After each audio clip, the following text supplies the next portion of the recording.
The outgoing Santa Fe represented the last of old Hyundai, but with the new model, the big SUV has been brought bang up to date.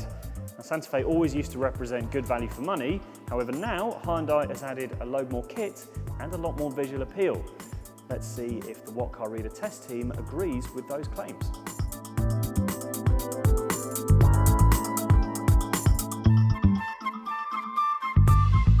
I like the move on from my car, sort of the Bluetooth and the Sat-nav that's there, because I've got lots of, Sat-nav here, then it falls off when I'm driving along, and lots of leads trailing, so that's really good. Loads of space in the front, which is great, because sometimes my boys don't realise they're supposed to use the doors, so they climb over the front into the back, so I like that. And I love the sunroof as well. I think that's really nice for long journeys. So I think it's a really comfortable car. Yeah, I'm not quite so sure about the use of the boot seats. That feels a bit cumbersome compared to what I've got at the moment, and it only opens, you can only pop them up one side, and I can understand that from a safety point of view, but the reality is when we're on the drive they kind of all get out and they want to get out at the same time. And also I live in villages, so sometimes it's a question of parking where we can park, so they need to be able to get out the easy access side, so that's perhaps a bit of a concern. I really like it. I mean, the first thing that struck me was the exterior.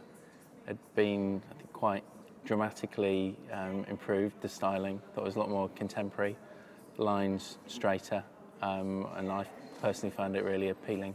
So I really like the look of the car. This model I've been really pleased with what I've seen. I think the improvement in the quality of the interior is really marked.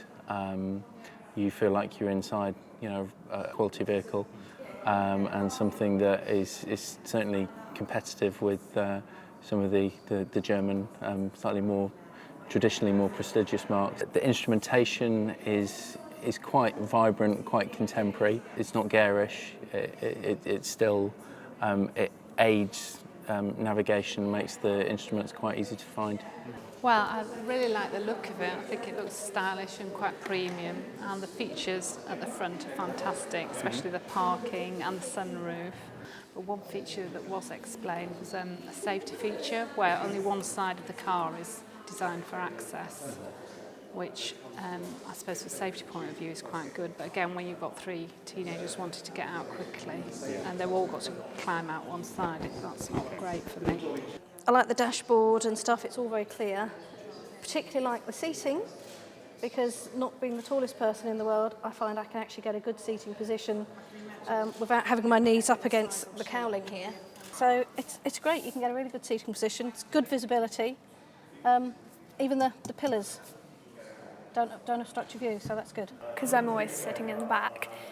When I sit in the back of this one, my legs don't feel as crushed as they would normally because the floor's a bit lower. It's not perfect, it could be a little bit more easier to access from the back.